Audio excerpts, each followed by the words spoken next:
menurut Rashid nih yang udah lama jadi rekruter, gimana sih sebenarnya cara bangun super team di 2025? Kalau membangun super team tuh yang harus diingat itu bukan cuma sekedar ngisi posisi kosong, tapi tentang menemukan talent terbaik yang bisa mendorong pertumbuhan dan kesuksesan jangka panjang bagi perusahaan dan di industri itu. Sebagai rekrutmen consultant, menurut aku bisnis tidak hanya mencocokkan keterampilan dengan deskripsi pekerjaan, yang membuat kita beda di hand hire, itu kita juga menerapkan strategi rekrutmen berbasis keterampilan untuk menemukan profesional yang tidak hanya ahli di bidangnya, tapi juga mampu membawa perspektif dan inisiatif baru yang sejalan dengan visi misi perusahaan. Mungkin ini juga bisa jadi pertimbangan juga. Menemukan orang yang tepat, itu juga butuh network yang tepat juga.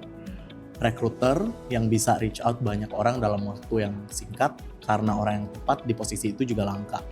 Jadi, mungkin bisa dicari juga recruitment firm yang bukan sekedar merekrut talent untuk mengisi kebutuhan bisnis, tapi juga membangun tim yang siap menemukan peluang baru dan menciptakan perubahan positif bagi organisasi klien.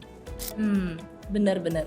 Menurut aku juga ini bukan cuma soal skill sih, tapi soal strategi yang tepat gitu. Karena untuk super team berarti kita butuh pertama rekrut orang yang tepat gitu, bukan cuma secara teknikal, tapi juga punya growth mindset dan value yang sama dengan visi perusahaan gitu. Yang kedua, company juga harus punya collaborative culture gitu. Intinya setiap anggota tim ini perlu bisa merasa didengar, dihargai, dan punya ruang untuk bisa berkembang.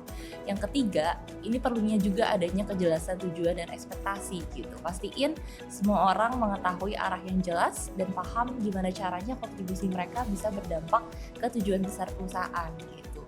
Mungkin intinya di 2025 ini super team bukan cuma soal punya orang-orang yang terbaik ya, tapi gimana caranya kita bisa menciptakan lingkungan yang memungkinkan mereka untuk bisa berkembang secara maksimal.